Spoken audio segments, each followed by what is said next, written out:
Hello everyone, my name is Vanessa and today I wanted to talk about the Netflix miniseries called Baby Reindeer. And yes, I know everyone is talking about it. You might think I'm jumping on the bandwagon here as well, but I've found the series quite challenging mentally, and I wanted to talk about what I believe is going through these people's heads. I'm not trying to diagnose anyone in this video. I'm not trying to do a review on the actual series either. All I really want to talk is about what's going on in these people's heads, in my own opinion. And I think there is quite a bit of conflicting information out there because this series is based in an adaptation of a true story. And the main character of the story is the actual person that suffered the abuse. So like with anything that just explodes out of nowhere, there's going to be a lot of controversy and there's going to be a lot of talk about what's going on. Everyone's trying to be a detective here. Everyone is giving their two-piece, including me. But I'm just doing this as a conversation opener and to talk about mental health. It is quite a popular subject at the moment. We all talk about mental health. And I myself have been through a toxic relationship. And I have to say, I've always been very interested in psychology and I've always been very inquisitive, very curious about what's going on in other people's heads. But when we are subjected to challenging thoughts and challenging situations, you cannot help but formulate an idea of why things happen. And I'm that kind of person. I always need to know the reason why things happen. It's just not good enough for me when people tell me that's the way it is. I need to know why people do things the way they do them. There's always a reason for everything, based in my own opinions, experiences, and all the research that I do. So Baby Reindeer, as you all know by now, is a Netflix production. It's a miniseries, 7 episodes, and it's a British dark drama. The story retells the harassment and the stalking that the main character, a Scottish wannabe comedian, endured at the hands of an older woman. But for me, the most disturbing part of this story is the sexual abuse that he was subjected to by an older man in the industry as well. So this is, as I said, is a true story or an adaptation of a true story. And it centers around 3 characters. There is sub-characters too, which also make the story quite interesting. But the main characters are Donny, Martha, and Darian. Donny is a struggling comedian. Martha is the stalker. And Darian is the sexual abuser. So I wanted to talk about these 3 characters mostly, starting with the stalker character, which is Martha. And she's been also outed. And I think she did this willingly. She wanted to talk about her own side of the story. We will probably know very soon what the truth is about this whole story. I don't believe Netflix would have put themselves into a really sticky situation by claiming that this was a true story and this not being a true story. But we will have to wait and see what happens with that. And as I said, I'm not interested in reviewing the series, the episodes. What I'm interested is in talking about the psychology of the story. So let's start with Martha. In my opinion, Martha displays erotomania and borderline personality disorder or BPD. But I also see a schizoaffective disorder and quite high narcissistic traits. I know a lot of people don't like talking about borderline personality disorder. I think a lot of people don't like the term and don't like the diagnosis as it stands at the moment. But she, in my opinion, displays a lot of borderline personality disorder traits. And I would say as well that at the beginning of the series, I thought that she might be a narcissist. I thought she had NPD. But as I saw more episodes, I ruled it out myself because there were other things that she was displaying that is not typical of a narcissist. And I have to say as well that people with BPD are 40% more likely to have NPD as well. So it's a comorbidity in there for borderline personality disorder. So what is erotomania? Erotomania is a term that I came across a while back when I was reading about schizophrenia and psychosis. And it's basically when a person thinks that someone else, normally of a higher status, potentially a politician, a celebrity, an actor, a famous sportsman, is in love with them. So they believe that this person that they don't know loves them, is in love with them. But they believe firmly that this is the case. They believe that that person is in love with them. It's a form of a delusional disorder and it usually links with other mental health conditions like schizophrenia or BPD. In my opinion, I think is BPD. And I'm sorry to use all these terms. And at the very beginning, as I mentioned earlier, I thought she was a narcissist because I am very familiar with narcissistic traits. I'm very familiar with how a narcissist behaves because I have experienced a relationship with one. The more I saw the episodes, the less I thought she was a full-blown narcissist, because although she displays grandiosity, impulsivity, lack of boundaries, anger, she also displays at times empathy. And I don't know if it's the type of empathy that you can fake. Obviously, this is not real life, it's still an acting situation that we were witnessing. But if it's true to the story, she does display some sort of care at times, although it could be a learned behavior, because narcissists can mimic empathy when needed. But I don't know, I just didn't think that she was gaining much fuel from the main character who her attention was focused on. And as we all know, narcissists have to have control, which she displayed, but I don't think she was getting fuel. And I didn't see her getting any fuel from Donny, the main character, because in many ways he was continuously rejecting her. In other ways, he was sort of like sucking her back in. But the fuel she was getting was not from anything that he was giving to her. I think she just wanted to be heard. I think she just wanted her opinions to be out there. And that's what she focused on. Once she put her opinions, strong opinions, and she ranted, she didn't get anything out of it. She went back to her depressive kind of mood. And I can see, obviously, the signs of delusion. And I have made another video where I talk about narcissism and delusion. And we can all see how really delusional she is. So I think there is psychosis in her too. But I think a lot of narcissists have psychosis. They cannot really distinguish between real or fantasy. So people with erotomania is mostly actually seen in women rather than men. And people will display quite low self-esteem and they experience feelings of rejection or abandonment. They are quite isolated. They don't have much of a social life. And they really lack the insight to see how the people feel when they behave a certain way towards them. They cannot really put themselves in their shoes. And this is something that we can see in people with narcissistic personality disorder too. So as I said, it's not really a well-known condition. And I think series like this will start the conversation around unknown or rare disorders like erotomania or schizoaffective disorder as well.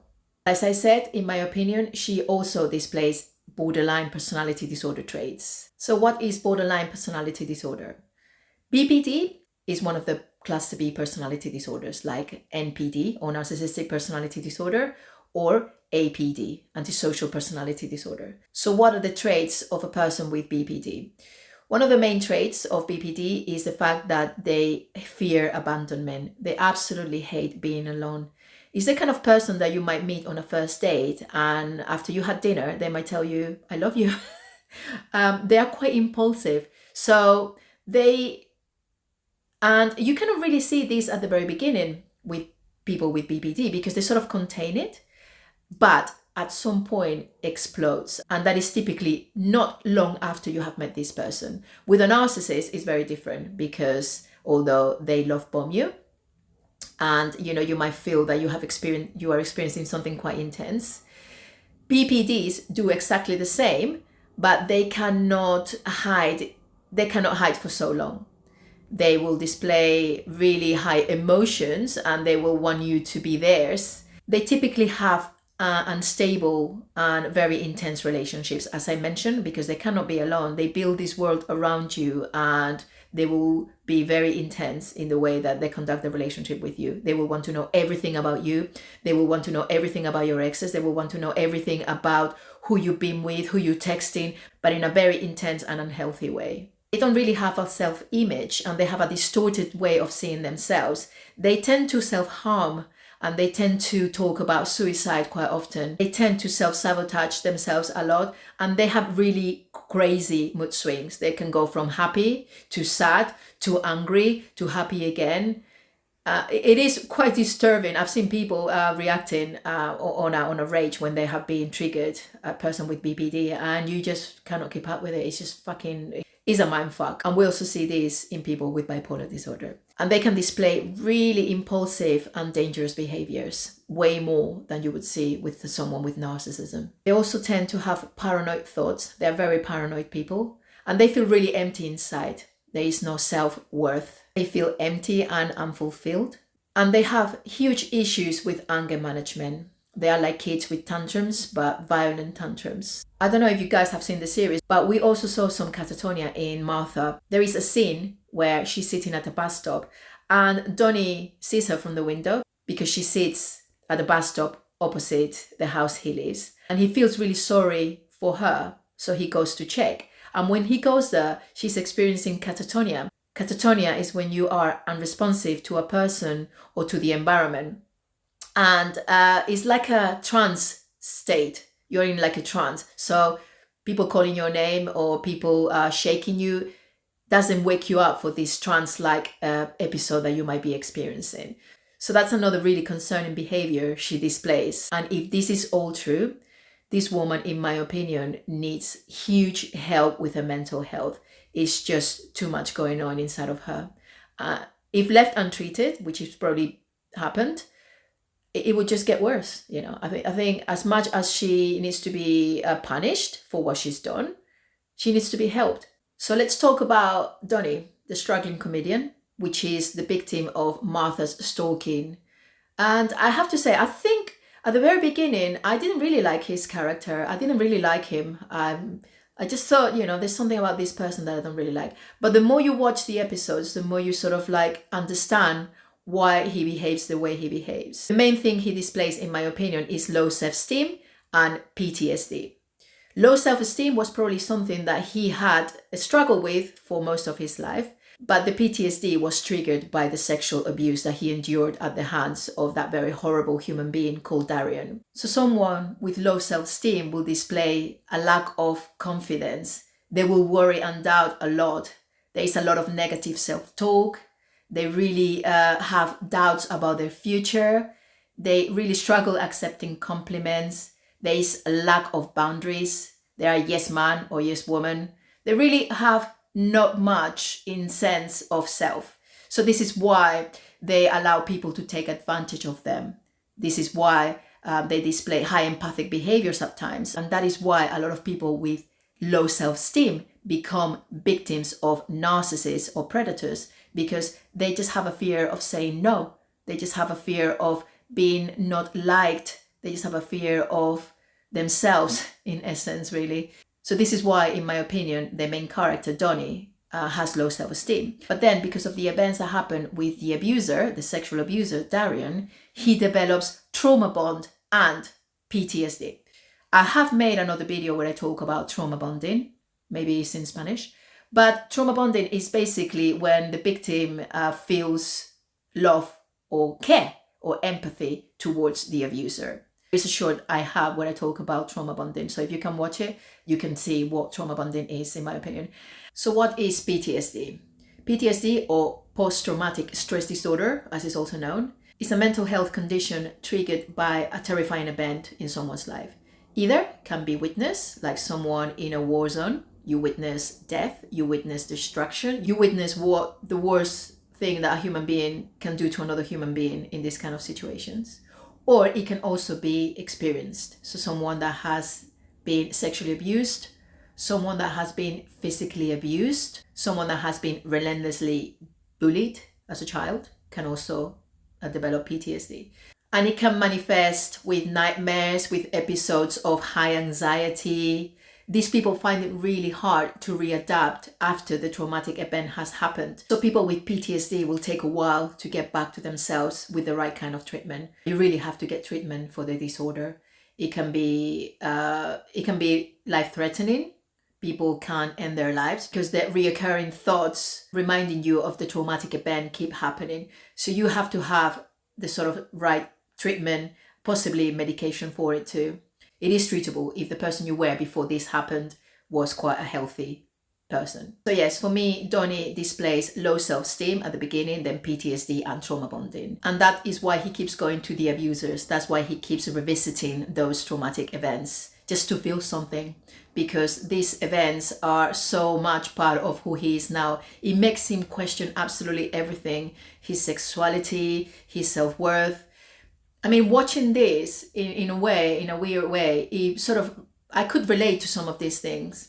Especially when I think about my relationship with my ex, I definitely had some sort of low self-esteem issues going on because I wouldn't have otherwise fallen for the traps of a narcissist and endure a narcissistic relationship. Let's now talk about Darian, which for me, it is ultimately the predator in the series. To me, he is the most concerning, and I hope that this person gets found out who they are and they pay for what they did. Because I am pretty sure Donny or Richard, who the real person is in real life, was not the only victim. We got plenty of evidence that these predators operate in all kinds of areas of society, especially when they can exercise power over other people because they offer something that the other person might want, and it comes with a really high price to pay. So let's talk now about Darian.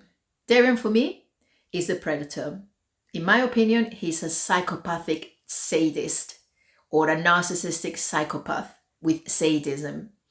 The reason I'm saying this is because he obviously shows a complete lack of remorse for what he did. He did try to show some sign of empathy at the end when he asked, when that conversation happens, saying to Donny that he was really brave, talking about his experience on that stand-up show. But that is just controlling manipulative behavior. So yes, he is, in my opinion, a psychopath, a sadist, obviously narcissistic too. So what is a psychopath? A psychopath is actually not the term used professionally. It's antisocial personality disorder and is the most dangerous and violent form of this disorder. And I have a video talking about psychopaths, sociopaths, and narcissists. And if you want to have a look at it, I would recommend it because it does go a little bit more into detail.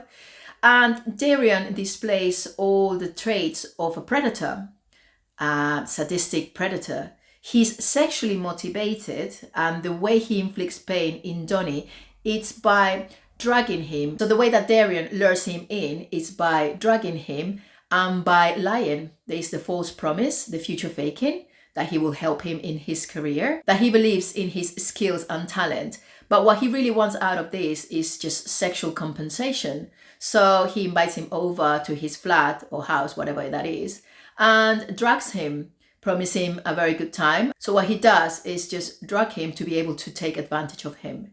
There is never a sign of remorse. And we can see clearly that as soon as he gets his needs met, it doesn't really matter how this poor, struggling young guy is feeling. He uses GBH, which is a drug that you drink. That's why you see him drinking those shots. It's not tequila, it's GBH. He offers him cocaine, he offers him, MDMA, he also offers him acid.